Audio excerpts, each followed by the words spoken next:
Paz do Senhor, queridos. Hoje nós estamos no 12º dia da campanha, encerrando a campanha sobre o avivamento. E nós temos aprendido muito em todos esses dias. E nós acreditamos que isso que nós temos aprendido é para ficar, é para produzir, é para nos fazer melhorar como filhos e filhas de Deus.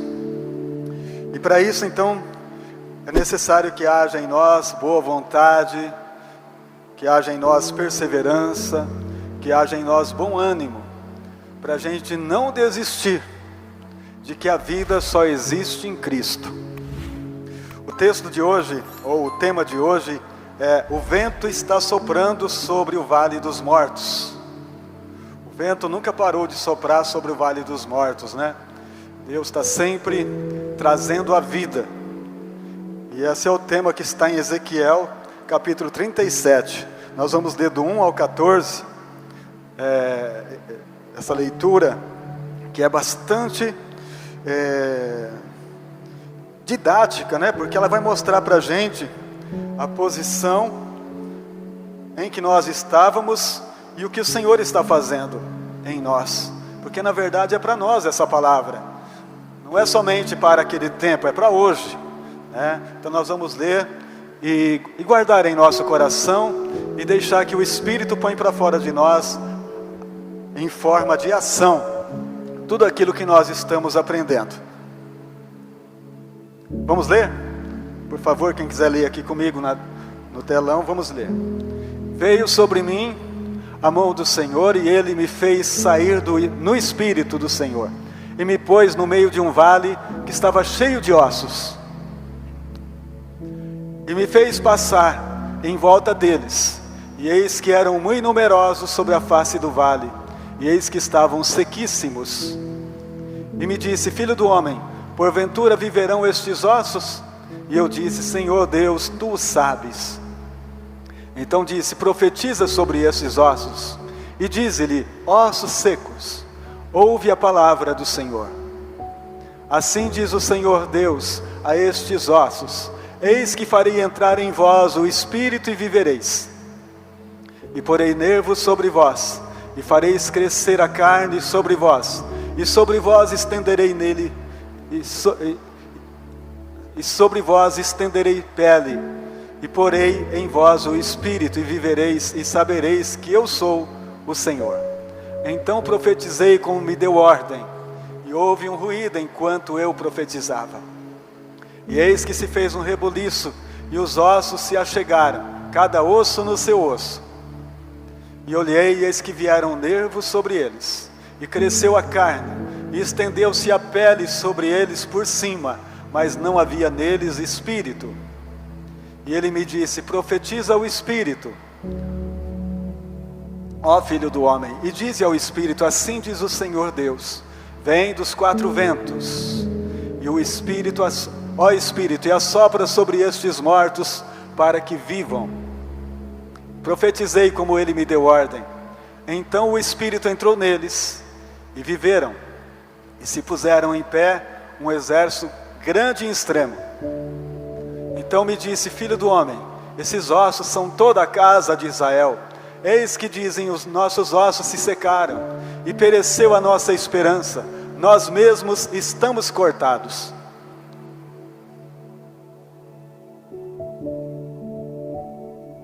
Portanto profetize e dize: assim diz o Senhor Deus, eis que abrirei os vossos sepulcros, e vos farei subir das vossas sepulturas, ó povo meu, e vos trarei a terra de Israel.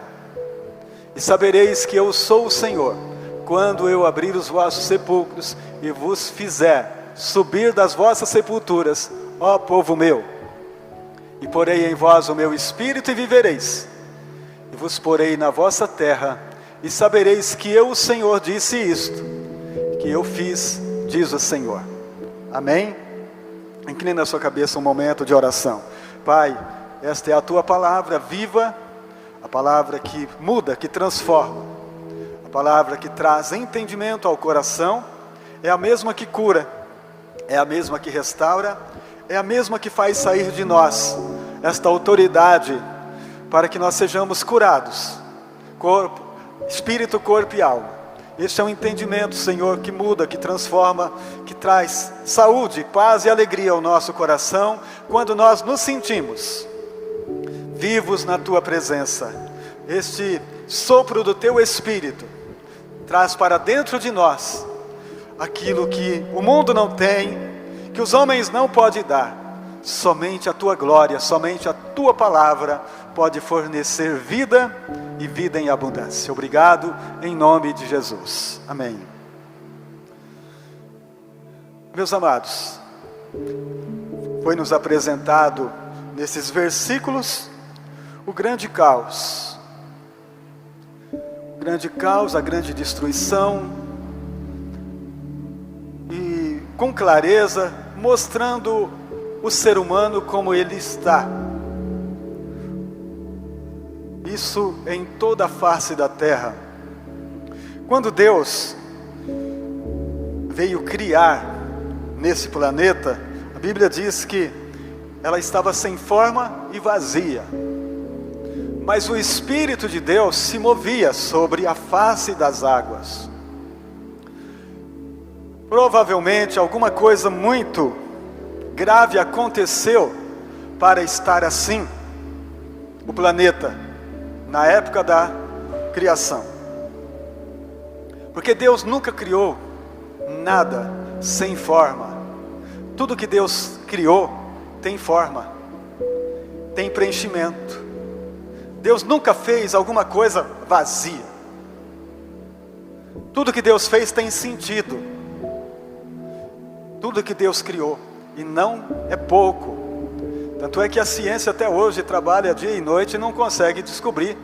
Toda a criação de Deus parece infinito aos nossos olhos, porque Deus é infinito. Deus não tem limite. Nós somos limitados, mas Deus não. Então tudo que Deus fez, tudo que Deus criou, tem o seu peso de glória, tem as suas maravilhas, tem a sua grandeza, tem tudo aquilo que a gente fica muito admirado ao perceber a criação. Então Deus, Ele chega para este momento de criar, está aquele caos, está um vazio. E o que a gente vai entender é o seguinte, que tudo que Deus vai falando vai acontecendo. Então, nada do que você vê na natureza estava aqui, foi trazido. Se a gente compreender isso, a gente percebe que a terra vazia, ela não tinha como produzir, ela não tinha algo em si mesma, precisava vir de fora. Deus trouxe isso, Deus trouxe toda essa beleza que você vê, Deus trouxe tudo que você admira hoje.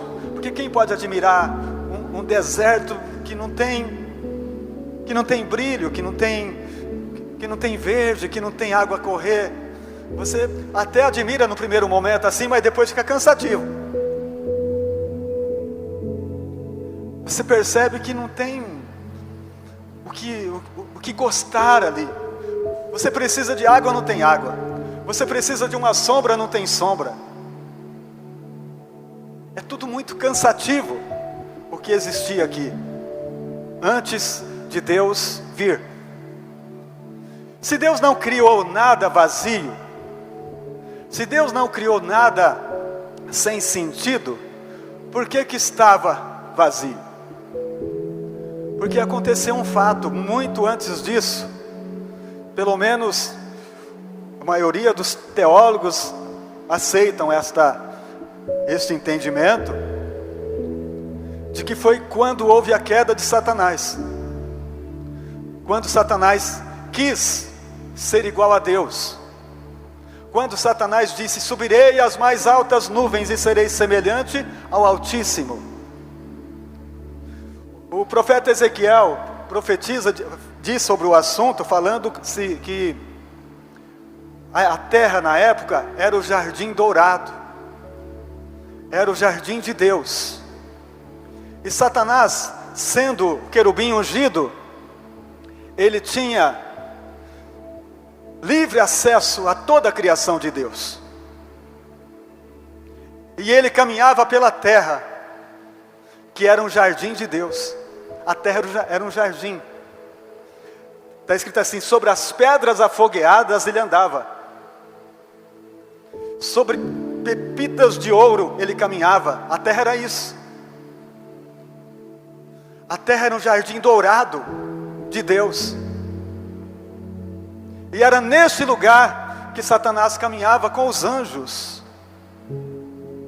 porque ele era querubim ungido, ele era adorador, ele tinha acesso a tudo isso. Foi aqui que ele se encheu de si mesmo, antes do homem existir. Foi aqui que o coração dele se encheu de orgulho e diz: eu posso tudo, né? Olha, eu posso muito. Então por que eu não posso me tornar rei de tudo isso? Por que eu não posso me tornar o chefe de tudo isso? Então lá no profeta Isaías, capítulo 14, o profeta Isaías mostra isso, dizendo assim: quando ele se revoltou, quando ele tomou a decisão: subirei a mais altas nuvens, no mais alto lugar, derrubarei o Altíssimo e sentarei na cadeira dele. Ele tomou a decisão. Vocês percebem que muitas vezes esse orgulho maligno continua sobre nós, continua sobre a igreja, continua sobre as pessoas, e só serve para uma coisa, irmãos: para a queda. Então Satanás agora sobe ao céu com toda aqueles anjos que estavam com ele, que a Bíblia diz que é a terça parte, que estava com ele aqui. Ele sobe e diz: vamos fazer isso agora. E eles vão em direção ao trono de Deus para derrubá-lo. Pelo menos é isso que a gente entende. Mas quando ele chega, Deus nem se levanta do trono. Deus continua sentado no trono. E vai apenas um personagem lá, um arcanjo, chamado Miguel. E ele não entra. E ele não entra, pronto. Simples assim. Porque o domínio, irmãos, sempre vai continuar sendo dele. Deus nunca vai perder o domínio. Deus nunca vai perder a autoridade, ninguém. O salmista Davi, no Salmo 62, nos últimos versículos, ele diz assim: uma coisa disse Deus, 2 vezes eu ouvi que o poder pertence a Ele. Ninguém mais. Satanás tem poder? Tem, porque Deus deu. Alguns homens têm poder? Tem, porque Deus deu. Mas só que Deus não dá um poder no qual Deus não possa dominar. Vocês se lembram quando Jesus disse assim, em Mateus 28, todo o poder foi me dado nos céus e na terra, e eu estarei convosco até a consumação do século. Não temas, eu estou com vocês. Todo o poder é meu, todo o poder pertence a mim, e eu vou continuar com a minha igreja, eu vou continuar com o meu povo, eu vou continuar no meio dela. Então por isso vocês não precisam ter medo de nada. Só precisa crer, só precisa viver o que a palavra diz. Então Satanás, irmãos, ele está lá. Ele está lá agora tentando entrar para cumprir aquilo que é o desejo do seu coração.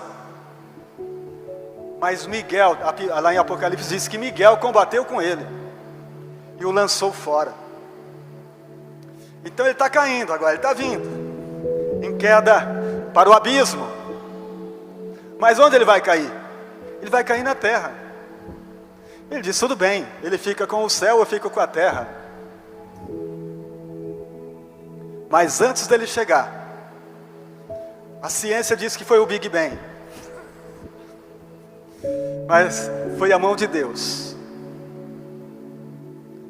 Uma grande explosão. Destruiu tudo. a terra era sem forma e vazia. A terra se tornou sem forma e vazia. Mas o Espírito de Deus ficou de guarda. Tem jeito não. Assim, ó, quer ficar no caos, você fica. Mas eu vou ficar aí. O meu Espírito vai ficar. Então a Bíblia diz: e o Espírito de Deus se movia sobre a face das águas. Deus continuou presente, ele não tinha domínio nenhum, ele ficou aqui no caos, vazio.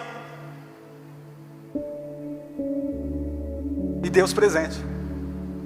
Aí você lê o Salmo 139, e o salmista diz assim: para onde eu vou? Para onde eu fugirei da tua face? Para onde eu me irei do teu Espírito? Se eu for no inferno, o Senhor está lá. Se eu descer a mais profunda das águas, o Senhor está lá. Em qualquer lugar que eu pensar em ir, o Senhor está lá. Não existe lugar onde eu possa me esconder do Senhor. Se eu disser, certamente à noite as trevas me encobrirão. Aí o salmista diz assim: não tem jeito, porque as trevas e a luz para o Senhor é a mesma coisa. Não existe nada que possa encobrir do olhar de Deus. Esse é o nosso Deus. E Satanás está aí, sem lugar, sem moradia, porque Deus é Deus. Aí Deus já tinha, a Bíblia diz que antes da fundação do mundo, Deus no coração dele, no coração da Trindade, eles iriam fazer o homem à sua imagem e à sua semelhança. E sabendo que de tudo o que ia acontecer, o Senhor já tinha preparado também o cordeiro para ser morto. O cordeiro que foi morto antes da fundação do mundo, Cristo. Já estava tudo preparado. Aí você vê no capítulo 1 de Gênesis, Deus chegando. Deus chega e olha para o caos. E olha para toda a destruição. A terra era coberta por águas. E o Espírito de Deus se movia sobre a face das águas. E disse Deus: haja luz. E houve luz. Então você percebe que a terra estava sobre trevas total. Era um planeta totalmente em plena escuridão. Então aí Deus começa a trazer dele, do alto, tudo que precisava ter aqui. E ele vai falando e vai chegando. Tudo que ele fala vai chegando. Tudo que ele fala vai acontecendo. E no capítulo 1, 26, ele diz: façamos o homem a nossa imagem, a nossa semelhança. E o homem se tornou alma vivente. E ali é dado as diretrizes para que o homem seja feliz. Ali é dado todo o plano completo da alegria e da paz, para o ser humano viver como no paraíso de Deus. Tudo é feito, tudo está pronto. Deus não deixou nada por fazer. Foi tudo dado gratuitamente nas mãos do ser humano, para que ele pudesse desfrutar da vida de Deus em um paraíso que Deus construiu para que a gente pudesse viver. Então quando você lê Gênesis capítulo 1, você vai ver tudo que foi feito para o nosso bem, para a nossa alegria, para a nossa vida fluir em Deus.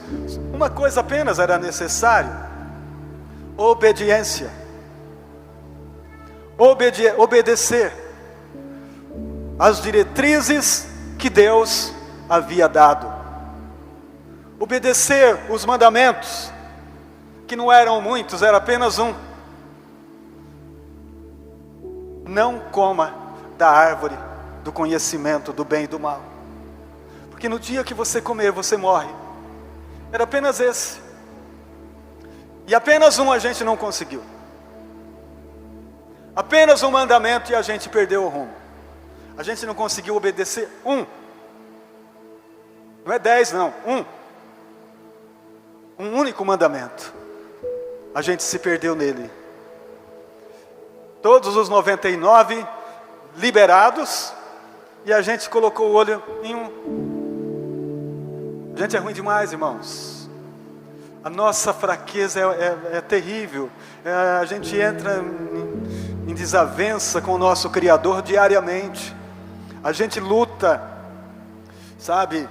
Mas o nosso coração é teimoso. O nosso coração é arrogante. O nosso coração é mau. Desde a meninice, desde criança.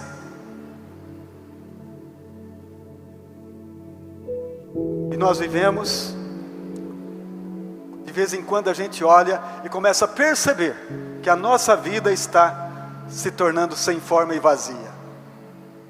Você começa a olhar e não tem nada que te dá prazer. Você começa a olhar o casamento, os filhos, a vida que você está vivendo, e você percebe sem forma e vazio. Você procura uma alegria e você não encontra. E a gente fica desesperado, angustiado, como eu disse, como se fosse num deserto, procurando água e não tem, procurando uma sombra para descansar e não encontra, sem forma e vazio. E nós mesmos, pela nossa força, pelo nosso entendimento, jamais encontraremos um lugar de paz. Sabendo desta arrogância, sabendo do nosso orgulho, Deus tem o plano perfeito para nos levar de volta para o entendimento. Irmãos, a nossa volta depende do entendimento. A nossa volta ao jardim, primeiro, voltar ao lugar aonde nós fomos gerados. No primeiro momento no jardim, aquele dia que Deus nos criou, a sua imagem e a sua semelhança, depende de um entendimento. E ele é muito raro, queridos. É difícil a gente chegar nessa condição. A gente vive pastando, a gente vive comendo bolotas, e não entende que no jardim tudo está feito. Que no jardim tudo foi feito. Irmãos, aquilo que foi feito, foi feito. Ele continua de pé. Deus não mudou. Agora, para eu viver estas delícias do jardim de Deus, eu preciso entender quem eu sou e me arrepender de tudo que eu sou, para que eu possa voltar ao primeiro amor. Aquele amor com que Ele lá no jardim me amou, assoprando sobre mim o seu Espírito, gerando dentro de mim uma vida que não é apenas um respirar, que não é apenas a vida da carne, mas a vida do Espírito. Então, amados, para alegrar a nossa carne, o mundo produz avivamento. São coisas passageiras, coisas de segundo e já foi. O mundo trabalha para avivar a nossa carne. Distrações, para a gente rir um pouco, para a gente passar alguns momentos. O mundo produz isso. Mesmo que seja cada dia mais destruição para aquilo que Deus construiu, para aquilo que Deus trouxe. A natureza, a vida vai sendo destruída. Vocês se lembram que Deus colocou o homem no jardim para guardar o jardim, não foi para destruir o jardim. Mas o homem não está nem um pouco preocupado. Ele destrói o jardim diariamente. Nós não temos consciência de alguém que foi trazido nesse planeta para proteger. A gente não protege, a gente contamina. Contamina com as nossas ações, tanto físicas como espirituais. A gente não guarda, a gente não protege, a gente ajuda a destruir. A gente coopera para a destruição. E não está nem um pouco preocupado. com a destruição que estamos gerando, nós produzimos lixo abundantemente. E não temos nem um pouquinho de consciência que esse lixo vai vir sobre nós. Que esse lixo será lançado sobre nós. Porque aquilo que você produz, não pense que vai ser o outro que vai se alimentar dele. Tudo que o homem semear, isto mesmo vai colher. A gente semeia lixo humano e lixo espiritual. E é necessário que a gente acorde para esse dano. Irmãos, tem cristãos que não têm a mínima consciência. Ele bota lixo em qualquer lugar. Você vai andando na estrada e você vê alguém abrir a janela e jogar lixo. E vai jogando lixo. Aí vem enchente, vai entupindo tudo. O mar está totalmente entupido de lixo. Consciência. Então, as cidades vão crescendo, crescendo, crescendo, e vai tomando conta de toda a natureza que Deus criou. E a gente não tem consciência disso. É o deserto que vai sendo construído. E com o passar do tempo você olha, é bom você conhecer uma cidade, você vai ao primeiro momento, parece lindo, você não volta 2 vezes no mesmo lugar, parece que já, meu Deus, já vi tudo isso. Você vai numa cidade, você olha ela, cidade histórica tal, você olha a primeira vez, a segunda vez, o que é isso? Porque cansa. Agora você vai no natural, você vai na natureza que Deus criou. Você vai hoje, você vai amanhã, teus olhos não cansam de ver a beleza. Teus olhos não cansam de ver o que está sendo feito. Mas isto, meus amados, o profeta e apóstolo Pedro profetizou, falou: esse mundo está reservado para o fogo. Deus vai queimar tudo. Deus vai queimar tudo porque não tem salvação. Quando Deus colocou o homem para fora do jardim por causa do seu pecado, Ele disse para Adão: a terra está amaldiçoada por causa de você. Você amaldiçoou a terra. A terra está amaldiçoada por causa de você. Mas aí, amados, o próprio Deus vem nos salvar. O próprio Jesus, o próprio Deus se torna homem. João 1:1. O verbo que se fez carne e habitou entre nós. Ele se torna homem e vem andar nesse planeta. E caminha sobre a terra.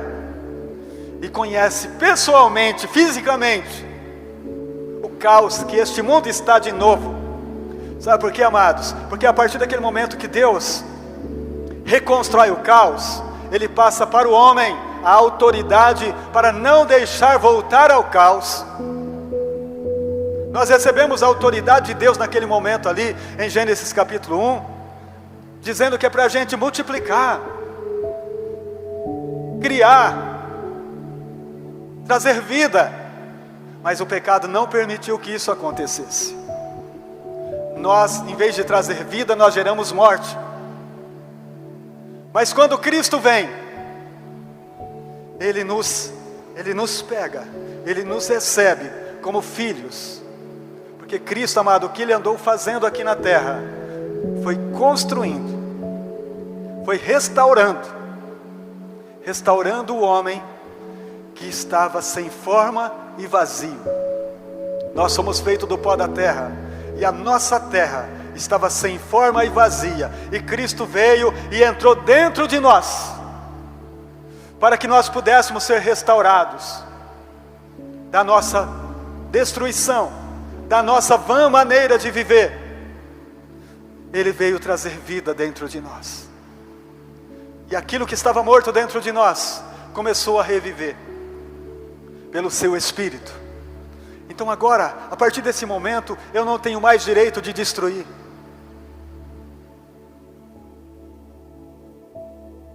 Eu preciso construir. A partir da construção que está dentro de mim, pelo Espírito de Deus, eu preciso construir a minha casa, a minha família, eu preciso construir tudo à minha volta, eu preciso ajudar a construir todos aqueles que passam pela minha vida.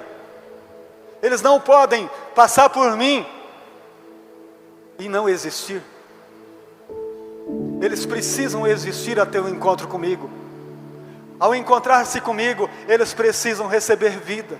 Eles não podem sair da mesma maneira, porque Cristo está em nós. E sou eu agora, irmãos, que preciso falar no caos. Deus falou aquele dia, lembra? Lá em Gênesis, Deus disse: haja. Agora sou eu que digo. É minha obrigação dizer, chegar no caos da tua vida, da vida daquele que está na rua, e dizer assim: haja luz na tua vida, meu irmão. Haja luz no teu entendimento. Haja luz no teu coração. Porque a partir da luz, tudo se constrói. As trevas nada constrói, meus queridos. Mas se você tem luz, acende a chama do outro. Se a tua vida tem luz, acende a luz do outro. Foi assim que Deus ensinou. Nós estamos aqui para acender a luz do outro, a luz do nosso irmão, a luz daquele que está em trevas. E tudo começa a mudar a partir desse momento. Então, se você entende quem é você, o que você está fazendo aqui, qual é a tua missão? A minha missão é acender. A minha missão é ser luz primeiro. Foi isso que Jesus disse no capítulo 5 de Mateus? Vós sois a luz do mundo. E a luz não é colocada debaixo para ser escondida. A luz é colocada em cima, porque ela precisa iluminar a casa. Nenhuma luz está lá embaixo. Toda luz está em cima. Então, se eu sou luz, eu preciso iluminar. A minha missão é acender a luz que está se apagando ou que está apagada. Pelo amor, pelo avivamento que está na minha alma, pela graça que eu recebi de Jesus, eu recebi autoridade para acender. Enquanto eu estiver nesse planeta, a minha função, em todos os dias que Deus me der, aqui, é acender a chama no coração de cada um. Por isso procede o avivamento, porque o avivamento é acender a minha luz. Amém, queridos? O avivamento acende a tua luz, e você, com luz acesa, ilumina. E quando você ilumina, você atrai. Sabe, amados, aquela luz acesa no quintal, que vem aquelas mariposinhas, aqueles enxame, vem tudo quanto é enxame de voadores, e ficam ali em volta da luz. Enquanto a luz não se acende, não vem ninguém. Não vem. Mas a luz acendeu, atrai. Atrai aqueles que estão em trevas. Vem tudo para a luz, para receber a iluminação. E é tantos que vêm. Então, quando a luz acende, se a tua luz estiver acesa, você vai atrair tantos aqueles que querem receber do que você tem, tantos aqueles que vêm com ódio, querendo quebrar a luz. Vem aqueles besouros desse tamanho, e bate na luz. Tropeçam na luz, tentando destruir a luz, mas não tem problema, a luz continua acesa. A luz continua iluminando. E não tem problema, ela vai só se apagar no dia que Ele quiser. Mas mesmo quando ela apaga, o teu exemplo continua falando. Mesmo quando você não está mais aqui, o teu exemplo continua dando fruto. Alguém dizendo assim: lembra dele? Lembra daquele irmão que orava? Lembra daquele que pregava o Evangelho? Lembra daquele que passava por nós? Aquele que não dizia nada, mas todo dia ele estava no culto ali, cabeça baixa, orando. Lembra? Irmãos, é esse. Talvez você nunca pregou, nem vai pregar. Mas a tua vida é a luz. A tua vida precisa ter esta chama de vida gloriosa, para que Deus seja glorificado. Foi para isso que Ele nos chamou. Então nós vemos aqui, amados, porque esta lâmpada, esta luz que está em nós é o Espírito Santo. É Ele que faz isso. É Ele que nos move para a direção onde precisa ser iluminado. Então nós vemos aqui no Vale de Ossos Secos que precisava de uma lâmpada lá. Deus poderia fazer isso sozinho? Poderia. Mas Ele é tão bom que leva a gente. Ele é tão bom que leva você e eu com Ele. Fala, vem cá, eu preciso iluminar um vale que está cheio de ossos secos. E eu quero trazer vida naquele vale. Eu estou chamando você, vem. Vem, Ezequiel. E o Ezequiel é levado em espírito para o vale, de lugar imundo, de lugar mal cheiroso, de lugar escuro, horrível. E o vale está cheio de ossos. E ali naquele lugar Deus pergunta para ele, e pergunta para nós: o que você acha? Pode acontecer algum milagre aí? O que você acha? Essa família tem condições de ser curada? O que você acha? Esse moço tem condições de sair das drogas e me servir? O que você acha? Tem jeito para este mundo que está dessa forma? O que você acha, meu filho? Uma pergunta que ele faz para Ezequiel. E essa mesma pergunta é feita para mim e para você. Tu sabes, Senhor, porque tudo é o Senhor quem sabe. Então, se é eu que sei, eu trouxe você aqui para isso. Então, vai fazer o seguinte: você precisa fazer uma obra aqui. Dê volta por esse vale. Anda sobre ele. Anda iluminando ele. Você é luz. Anda iluminando ele, que o resto é comigo. Você só faz a tua parte. Vai lá. Anda sobre o vale. E mostra que você está presente, representando ele. Representando os céus. Representando a glória. Irmãos, não tem como não mudar. Não tem como continuar igual. Não existe essa possibilidade, porque tudo é possível ao que crê. E a partir do momento que ele falou essa palavra com Deus, ele acreditou. Porque se ele não tivesse crido, ele dizia: para que eu vou andar? Eu não creio. Isso aí não tem jeito não, Senhor. Como é que o osso seco vai voltar à vida? Eu não acredito, então não vou nem andar. Mas ele acreditou, e ele andou no meio dos ossos. Aí Deus diz assim para ele: faz isso agora, meu filho. Profetiza sobre os 4 ventos, sobre os ossos. E tudo que Deus orientava, ele falava. Tudo que Deus ia orientando, irmãos, andar na visão do Pai Celestial, andar no entendimento. Não é fazer o que eu quero, não é fazer o que você quer, mas é fazer o que Ele quer. O que eu faço agora, Pai? Faz isso, meu filho. Se Ele não falar nada, fica quieto. Continua orando, continua sendo luz ali naquele monte, continua sendo luz na tua casa, continua sendo luz para os teus familiares, continua sendo o que Deus chamou você para ser. Não precisa fazer nada mais do que Ele pediu, mas nada mesmo, porque todas as vezes que a gente faz algo mais do que Ele pediu, a gente se enche de si mesmo e dá lugar a Satanás. Mas quando você faz exatamente o que Ele pediu, e o milagre aconteceu, você glorifica Ele sem cessar. Você diz: Deus é maravilhoso, como Deus é bom, como Deus é verdadeiro. A palavra dEle não passa, a palavra dEle é forte, é poderosa e realizadora. É isso. E o profeta vai falando tudo o que Deus fala para ele falar. E ele começa a perceber.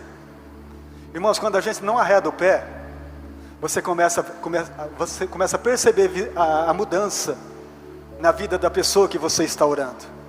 Quando você não sai do lugar, na posição que Deus te colocou, você percebe vida chegando.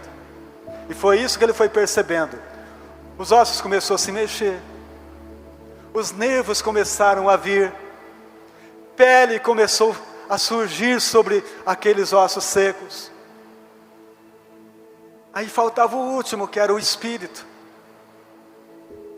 Porque muitos podem até se sentir que está se mexendo, mas está sem o espírito.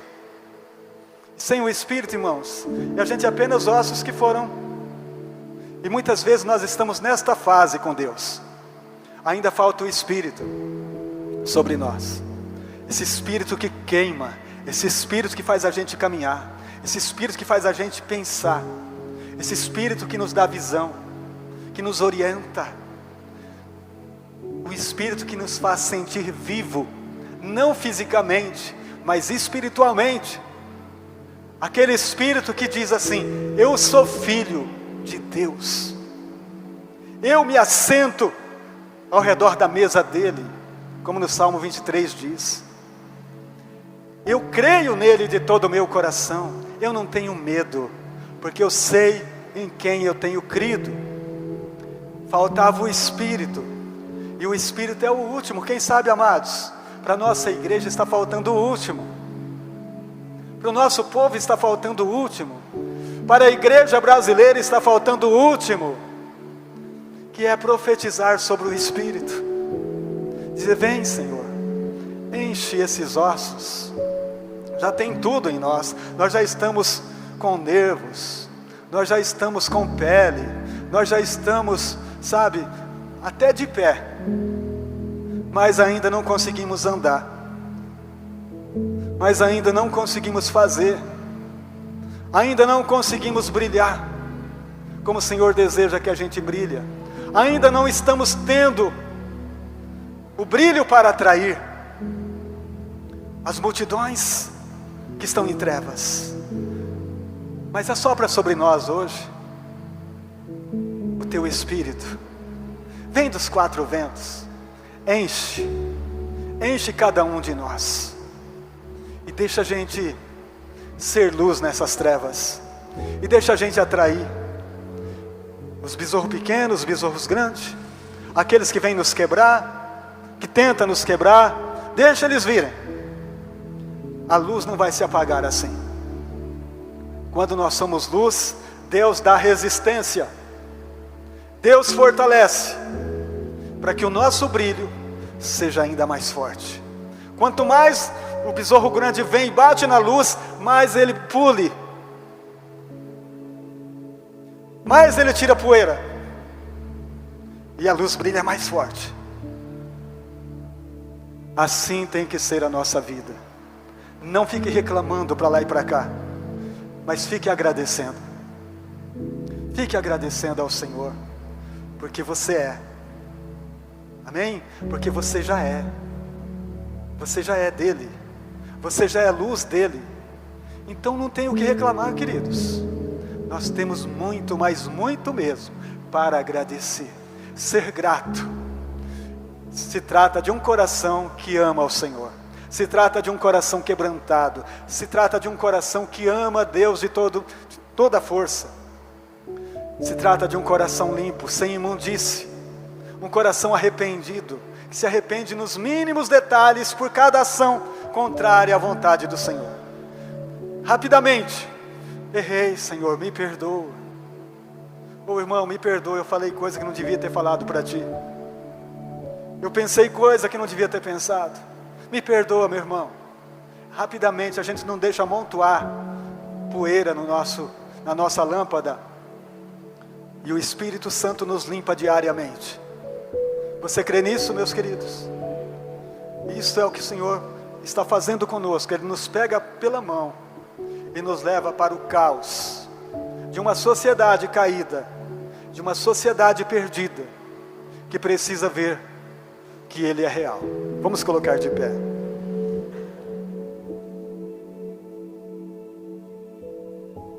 Aleluias. Eu quero que você peça para Deus: Senhor, que essa chama do avivamento penetra no meu coração e me traz um entendimento rico, poderoso. Senhor, talvez esteja faltando para mim Só o Espírito. Ou melhor, mais do Espírito. Mais do teu Espírito. Talvez já estamos montados, Senhor, como um grande exército. Já estamos prontos como um grande exército. Pronto para a guerra. Mas vem o teu Espírito. Vem o teu Espírito sobre nós. Vem o teu Espírito sobre a igreja. Assopra, Senhor. Peça a tua parte, igreja. Você, irmão, peça para o Senhor te encher. Senhor, me enche do teu Espírito. Vem dos quatro ventos. Assopra sobre nós. E nos põe de pé. E nos põe de pé, Senhor.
Espírito Santo, assopra sobre a tua igreja, Pai. Assopra sobre os teus filhos, sobre esta nação brasileira. Vem dos quatro cantos e assopra sobre esta nação, sobre a igreja brasileira. Assopra sobre o nosso povo. Assopra, Senhor, gerando vida sobre os lares desta nação, sobre as famílias, Senhor, sobre os jovens, sobre as nossas crianças. Só o Senhor pode salvar esta geração, curar, restaurar as vidas. Pai, só o Senhor pode fazer bater a vida espiritual, a vida no Espírito. Que haja vida, Senhor, que haja reconstrução. Espírito Santo, que este caos nós podemos olhar e ver, que a gente não se conforme, Pai, que a gente não se conforme com ele, mas possamos lutar contra, para que haja vida, para que haja luz, para que haja cura, para que haja nervos, para que haja pele, para que o teu Espírito assopre sobre esta nação. Senhor, nós oramos, entregamos tudo a Ti. Que nesta manhã o Senhor encontra o lar dessa pessoa que está orando, a família desse irmão que está orando, buscando entendimento, sabedoria. Que a luz venha brilhar neste ambiente, que a luz de Deus, através do teu filho, da tua filha, venha clarear esta casa, venha clarear os seus vizinhos, venha clarear e trazer vida e paz, trazer harmonia, trazer esperança, Senhor, de um grande exército de pé, de pessoas vivas, vivas para Deus, vivas no Espírito. Senhor, eu te agradeço, porque eu sei que a tua presença opera neste ambiente, nesta manhã. O sangue de Jesus nos lava, nos purifica de todo pecado e nos dê vida, Senhor. Perdoa, Pai, esta geração, perdoa os pecados desta geração, perdoa os pecados de desobediência, para que a tua luz seja forte e poderosa em cada lar, Senhor, suprindo as necessidades do espírito, da alma e do corpo. Nós te glorificamos, nós te exaltamos, em o nome do Senhor Jesus Cristo. Amém. Vamos aplaudir Jesus. Glória a Jesus. Glórias a Deus. Aleluias. Quero convidar a Angélica, ela vai orar pelo mês de dezembro. Vamos colocar o mês de dezembro. Se ele existir, nós vamos estar aqui sendo luz do mundo. A paz do Senhor. Senhor Jesus, Deus querido, nós entregamos o mês de dezembro nas tuas mãos, Senhor Deus. Que mês a mês neste ano nós possamos viver tudo que nós aprendemos aqui nestes dias, Senhor Deus. Que nós possamos chegar no mês de dezembro, Senhor Jesus, avançando rumo ao nosso objetivo, que é viver um avivamento. Não um avivamento de emoções, Senhor Deus, mas um avivamento genuíno, Senhor Jesus, que é a mudança de caráter, que é a mudança de atitude, Senhor Deus. Gera em nós desejo por Ti, uma chama que vai aumentando dia a dia, e que o mês de dezembro seja um mês de júbilo, Senhor Jesus, pois estaremos queimando por Ti, Senhor Deus. Sedentos pelo Senhor, ansiosos pela Tua presença, Senhor Deus. Gera uma transformação genuína em nós, Senhor Deus, neste ano. Nós te pedimos, nós não queremos ser mornos, Senhor Deus, mas nós queremos verdadeiramente viver avivados por Ti. É o que nós te pedimos em nome de Jesus. Amém. Glória a Deus. Glória a Jesus. Glória a Deus. Irmãos, a nossa campanha está encerrando, então hoje, quarta-feira, nós vamos ter um culto normal às 20 horas. Mas sexta-feira, a gente vai ter uma grande vigília aqui, a partir das 20 horas. Eu gostaria que você já pensasse nisso, para você não faltar. Eu gostaria que você participasse dessa vigília. Vigília de avivamento, vigília para aquecer o nosso coração. Vigília de busca do Espírito Santo. Se prepare e fale, não, eu vou estar lá. Mas temos culto quarta também, quarta às 20 horas. Mas essa vigília é imperdível. Não falte, venham todos buscar o Espírito Santo. Em nome de Jesus. Deus abençoe vocês, a paz do Senhor.